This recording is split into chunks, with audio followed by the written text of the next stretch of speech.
Hello everyone, and welcome back to my Magic the Gathering deck list reviews. And so today we actually have a user-submitted deck list here for Miss Bumbleflower. So Miss Bumbleflower is one of the 4 precon decks for Bloomborough, about the group hug sort of deal. But here we have a specific deck built around drawing our opponents out of cards, which is pretty cool.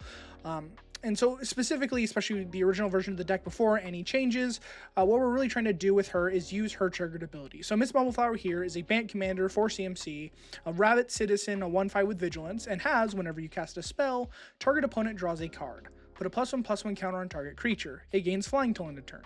If this is the second time this ability is resolved this turn, you draw 2 cards. So really all that we really care about with this whole card is the initial trigger of when you cast a spell and target opponent draws a card. Because if we're able to cast infinite spells, that means we can draw all of our opponents out of their cards and they lose the game. So initially, the combo for this deck is sort of a Rube Goldberg machine of trying to get a bunch of different permanents on the battlefield and cast certain things to get infinite cast triggers. So what we're trying to do is grab one of our creatures that can untap themselves whenever we cast a spell with Leona Battle Mage, Mirran Spy, or Zephyr Scribe, and we cast on them either Retraction Helix or Banishing Knack that gives them the ability to tap to return target non-land permanent to our hand.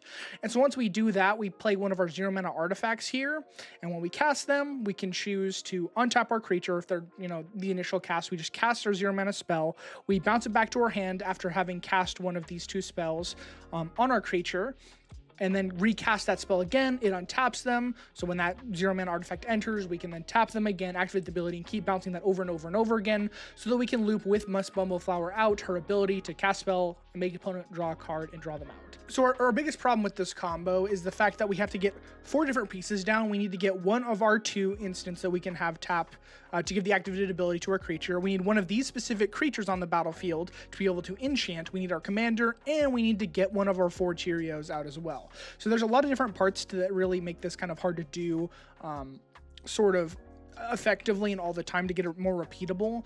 There's just too many moving parts. We kind of want to eliminate that, or at least get to somewhere that we can use more specific parts or have more of a range. There are a few, there's tons more Cheerios, and there are a few other cards that can kind of untap themselves when you cast spells or whatever, but we kind of want to, we can take out a whole middleman here and go down to 3 cards with a very specific enchantment in Aluren. So Aluren is a 4-mana enchantment from Tempest that basically says any player may cast creature spells with mana value 3 or less with flash and without paying their mana cost.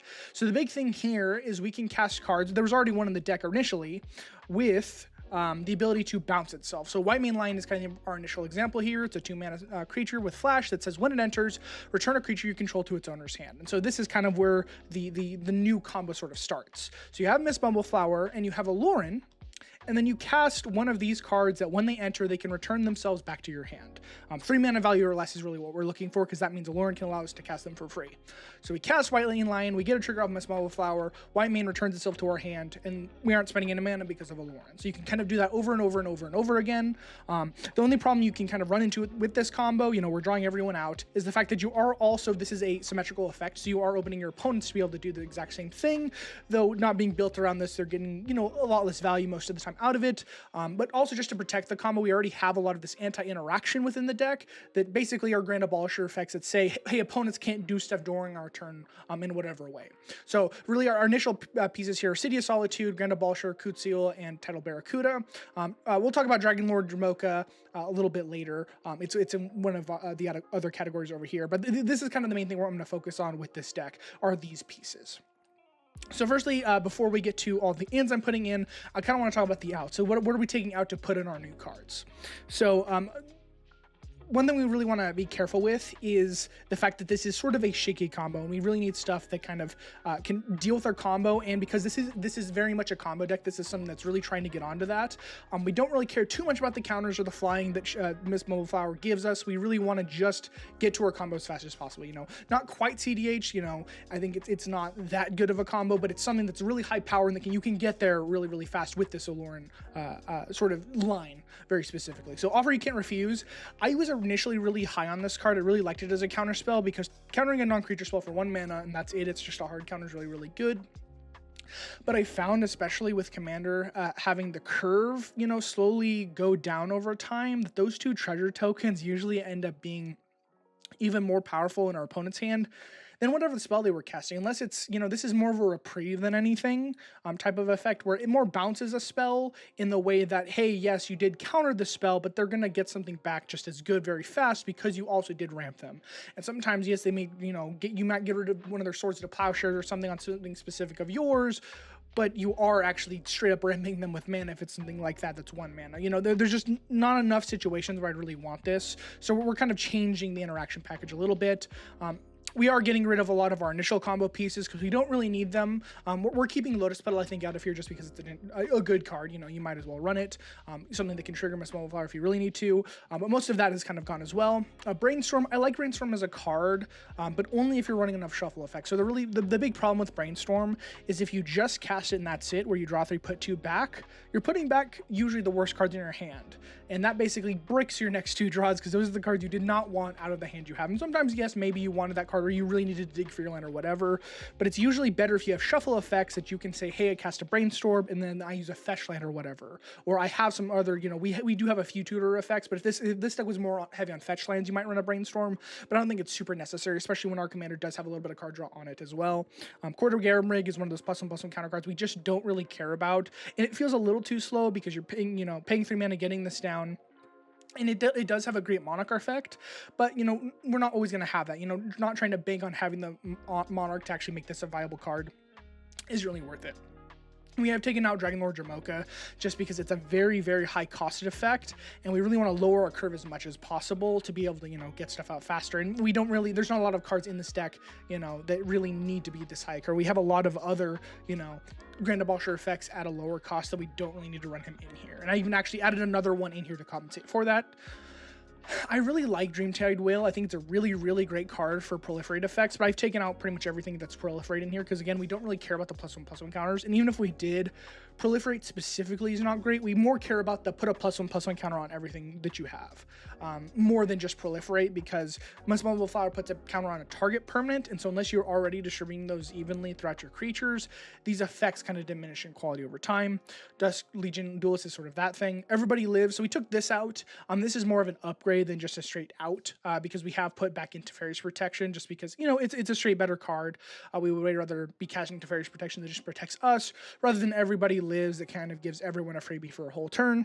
Free Starter Lookout. I've also changed the ramp package in this quite a bit. We don't really need him in here, and he's kind of 3 mana. We have a lot of other spells you'd rather be casting at that, mana curve and higher. We don't super need him in here either.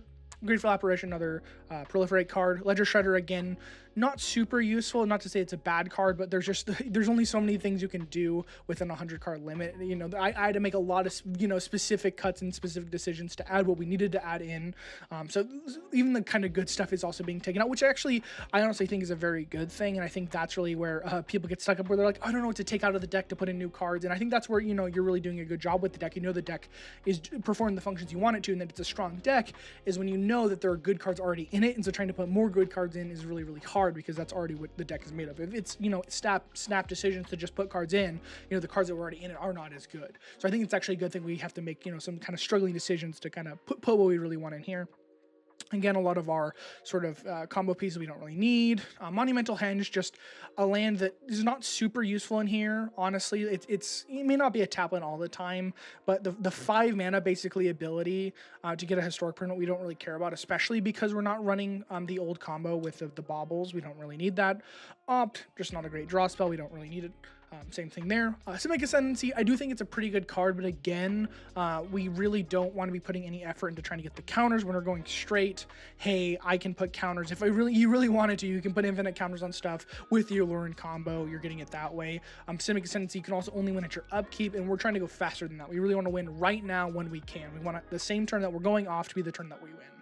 And same thing with the Talismans. We are very much a creature-heavy deck, and we want to kind of support that, especially because we're in Bant. We can kind of do our Birds of Paradise and, our Noble Hierarchs are some of the ends I put in here. And, a few more ramp tutor effects. Just we don't want these artifacts because we want to more go towards the value that we can get out of casting our creature spells. Council 4 is another one, just high costed. It's got a pretty okay effect, but we really want to lower the curve as much as possible. We don't really need a lot of Nomax hand size effects because we aren't drawing a whole lot of cards. We are drawing, 2 cards extra a turn when we cast our second spell from Miss Bumbleflower's second trigger, but not a whole lot. more proliferate here, more pieces, same thing. We don't need a lot of max hand size, and that's kind of our outs. So sort of just changing up the game plan from mainly going for this sort of tapper untapper bobble combo toward and the sort of side counters thing to straight up going for Aluren, and also in some ways making those counters more useful for us. So let's get into this. So these are the meat and potatoes. So we've already talked about Aluren, kind of our main piece here. There also was not a whole lot of removal in the deck, so I kind of added some more of that. As well, I do like having a few counterspells in the deck. It's always a good thing to have. And you can always add, I didn't super upgrade the interaction package. You've got Dovin's Veto and that sort of thing, Arcane Denial. You don't need a whole bunch. It always depends on your meta, and that's always a thing. But just generically, I don't think we need a super huge amount of counterspell, so I just kind of changed out the offer for a straight up counterspell. Another thing, there were no board wipes in the deck, so I added 2 of those in here. They're sort of the higher end ones, but ones that we definitely want. Of course, Cyclonic Rift, very good instant speed board wipe, one-sided, very, very awesome. Same thing with Farewell. This is when I would immediately add in any white deck. I don't really care what colors you're running. If you're in white, even if you have the black Toxic Deluge stuff, like this is just kind of the premium board wipe to run. Always good, not that expensive to add in as well. Just one I'd always keep around. And so one of the anti-interaction pieces I added in here was Defense Grid, because what we're kind of trying to get around is the fact that Aluren can allow our opponents to cast stuff during our turn with, flash speed, which could mess up our combo. There are a lot of good 1, 2, and 3 drops that could disrupt us. So I want to be kind of careful with that. And so Defense Grid is kind of a way to get around that, because it's, making spells cost 3 extra on our opponent's turns, or on our turn, is basically the exact same effect as any of these. We've seen with stuff like Voja, where Ward 3 pretty much to target stuff is basically hexproof, just because it's such a high extra cost to pay.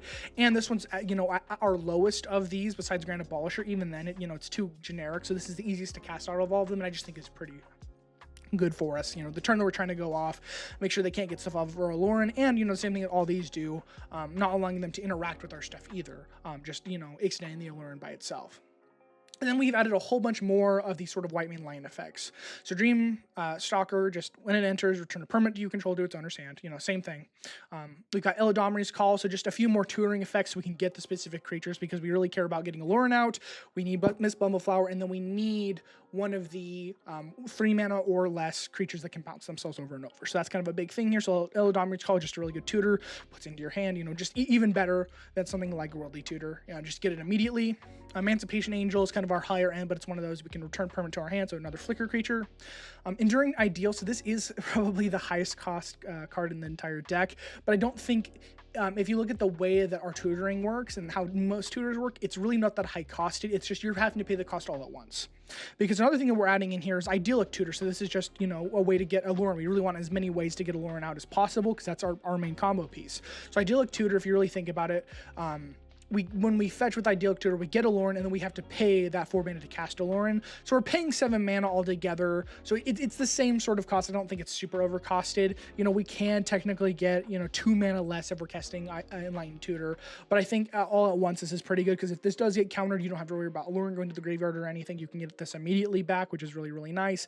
And, if they can't, this goes immediately to battlefield. So you're tutoring out, you're bypassing Aluren's cost, and they don't know what you're getting. If this is a surprise, no one's seen the Aluren deck, and you are playing, a high-powered pod, you can get this on immediately, and then boom, there's the game right there.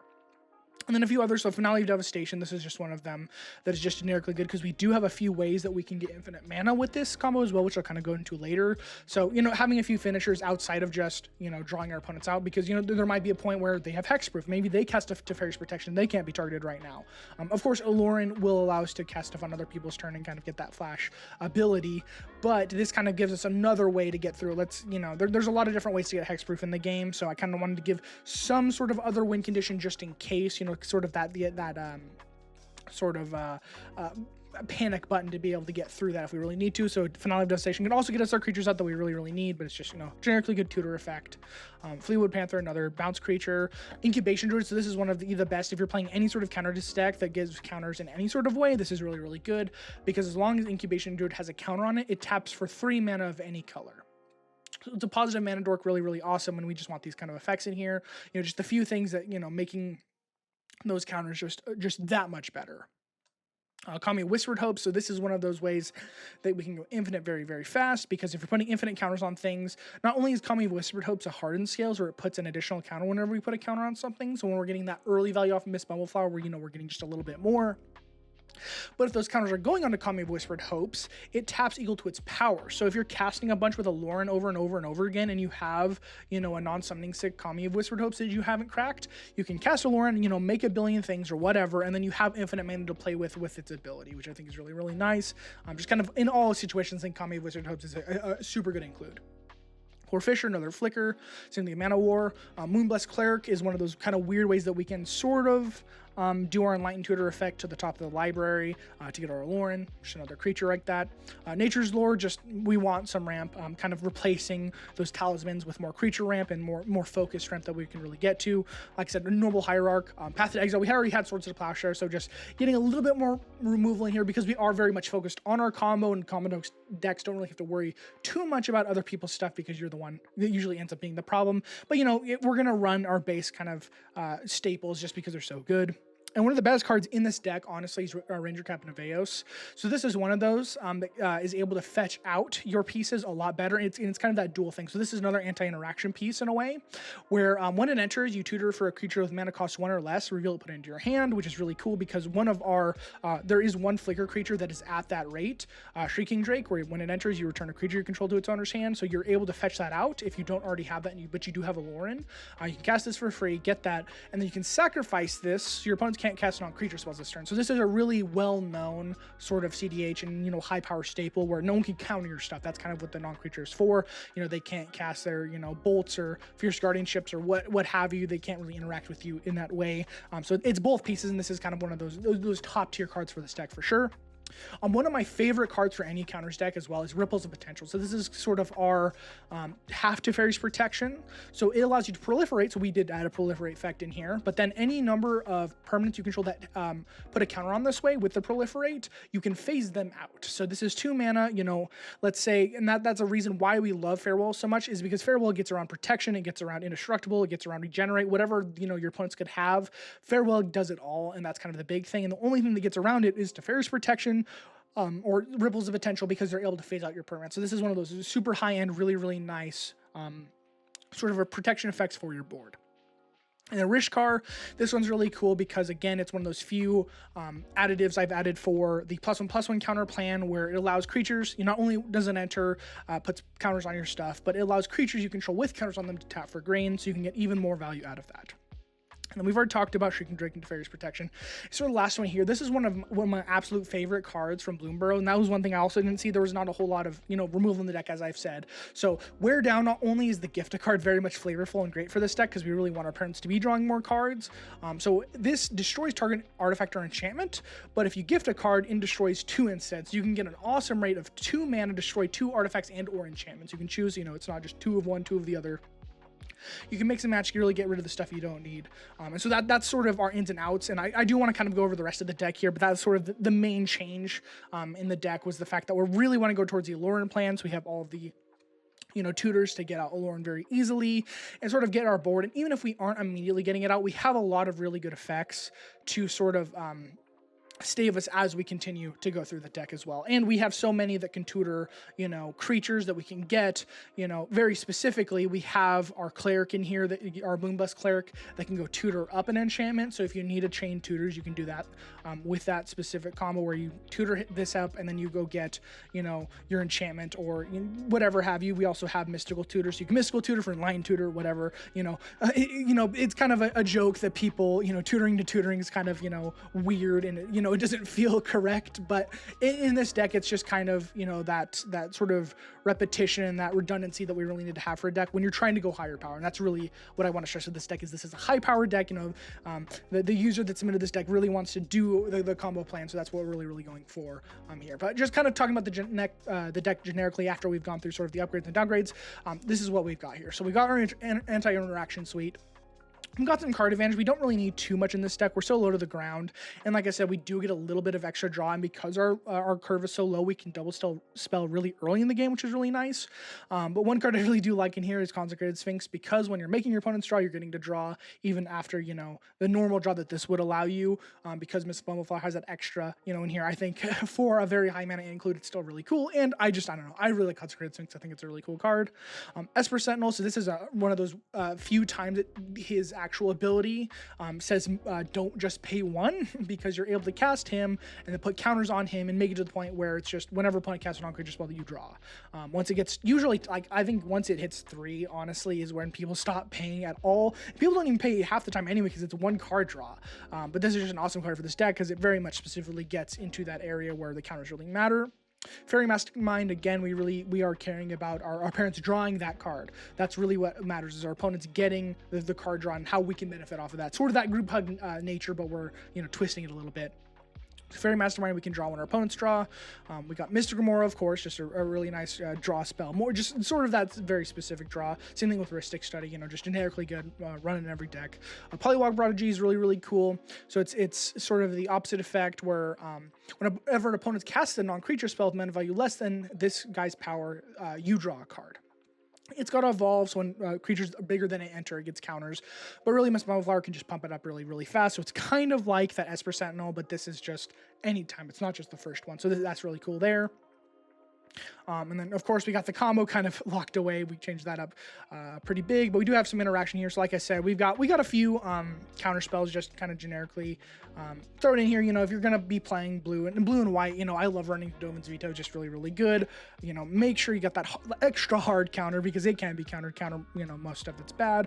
Dawn's Truce, another piece that we can just give ourselves indestructible and our opponent's hexproof indestructible. And it's got that gifted card effect, a little bit more counterspell stuff. I love Flawless Maneuver, because we really care so much about our creatures that having stuff like this can be really important. Because let's say at some point we have to go for the combo and we don't have any of our anti-interaction. These pieces, our own interaction really matters a whole lot to keep that around while we're going through our combo. We've got a pretty good lands package here. You know, we've got all of our channel lands that we can be running. We've got, you know, a lot of our bond lands and, you know, our check lands, slow lands, you know, all the different stuff. And I really like cards like Talent Gates of Madara is really awesome to be able to pay for, to phase something out. You know, really nice to have. And like I said, we have the channel lands, so kind of getting around uncounterability and that sort of thing. You know, just kind of generically good stuff. Again, you know, Shocklands. And I would say that you could very much add fetches, you know, if you wanted to play your Brainstorm effects. We aren't running any right now, but that's a very easy upgrade, though. It's not completely necessary. Like, I feel like at a point, especially with, you know, 3 color commanders and below, we have access anymore to so many good dual lands that it's not super necessary unless you have a very specific plan, or, you know, the more competitive you get, the more you need, you know, to sort of deck thin. You know, it matters more and more, especially when you're running lower land curves, you know, the lands that you do have, you know, less and less. Or if you really care about, you know, having less lands in your deck, like if you're running a Yuriko list, you really don't want to hit lands off the top of your library, so you're running less of them. You know, specific stuff like that. But for this is a completely adequate lands package. You don't really need to do too much there. I only, you know, changed a few things. Like, we don't really need Archery of Innovation because we don't really have any artifacts in the deck. Doesn't really do much for us. And then the other Modern Horizons white land we don't really need either. Again, the Proliferate we kind of took out because it's not super necessary for the deck. The ramp package, we do have quite a few things. So our Arcane Signets, we still have, you know, sort of the good stuff, you know, the Soul Rings and that sort of thing. Our 3 Visits, Skyshard Claims, you know, the stuff that we can tutor up for our non-basics. A Delighted Halfling, because, you know, in this situation where we really want to stick our stuff, and especially once you get into the higher power end of stuff, you know, having cards like Delighted Halfling matter more and more. Bloom Tender, of course, is an awesome card. You know, these sort of things. Same thing with Faber Elder, those dorks that can tap for a bunch of mana if you really make them. And one of my favorite +1/+1 counter cards that I did keep in here is Kodama of the West Tree, because it gives your modified creatures trample. So if you are attacking with them sort of early game, because this is so low to the ground, it's not too bad. And then, you know, it does give you that extra card draw when you hit players with modified creatures. Or not card draw, it gives you the ramp, which can be really nice. Just sort of that little bit of extra, you know, not a huge piece either way. I think it's low enough on our curve that we can kind of keep it included. And a little bit of recursion. I love Noxious Survival. It's just a good card. And this is something we do kind of have to look at, you know, especially when we really care about Aluren. If this ever gets removed in some way or, you know, countered or whatever, it's good to have these pieces around. Especially, I really do like Evolution Witness in here. It's, you know, it's better than pretty much other, you know, E-Wit or, you know, Timeless Witness, whatever, because when we put counters on it, we can return permanents from our graveyard to our hand, which immediately immediately can get us back Aluren, even if it gets removed multiple times. We can keep recurring because this is a very good outlet for that. Peerless Recycling can also get back Aluren, and you could add regrowths and that sort of thing. It really depends on your meta. You know, I think 3 recursion effects is pretty okay because we're not really wanting to cast Aluren to get it out usually until we have anti-interaction effects or our own interaction to sort of make sure that, you know, this sticks. That's just kind of the thing when you're running higher power. You really want to make sure that you don't just, you know, throw out your thing and hope it works, especially when this is a very specific one card that can do the combo we really need to get out here. And we want to make sure that stuff sticks. We want to make sure that we have the pieces to sort of back it up. And then the tutor pack is already in here, so Summoner's Pact, you know, we're bringing it to the high end where we don't really expect to have a second turn because we're just trying to get it right now. And of course, the 3, you know, sort of OG tutors here, which is, you know, always nice to have all 3 of them. I think if you're in any of the colors to run any of the tutors, usually do, just because they're pretty generically good. You know, instant tutor stuff at the top of the deck, draw it for your turn, pretty good. Why mainline, you know, our original thing here. Don't really need Court or Garebringer or Wizard class because, again, we aren't running enough card draw that I think it really matters. And then, of course, our original win conditions, you know, Triskaidekaphile, I think is kind of a cool card. You know, it's cool artwork, but we getting 13 specific, you know, I'd rather run the 20 toad than specifically trying to go for this because we don't want to win at our upkeep. We want to win right now. So that's kind of our specific thing, is kind of go fast, you know, get out here and make sure we get learn onto the board and just kind of go ham. So yeah, that is our Miss Bumbleflower deck list. So I really do hope everyone here has enjoyed the deck list, kind of seeing a very specific sort of weird legacy build here. You know, I do think sort of secret commander build around cards can be really fun. And so I had a really good time kind of putting this together and, you know, seeing what stuff works and kind of, you know, getting out of my comfort zone because I'm not a huge Bant player, but I do think it's kind of a cool combination that you can get very specific stuff out. So I really did enjoy this deck list, and I hope you guys enjoyed looking at it as well. We will have a system up shortly, so stay tuned to look if you want your own deck reviewed. That will be coming around here in the near future. Other than that, I will make sure to leave the playlist to the entire deck list, all of the ones that I've done in the past, in the description below, so you can go check that out as well. But besides that, I will see all of you beautiful people in the next one.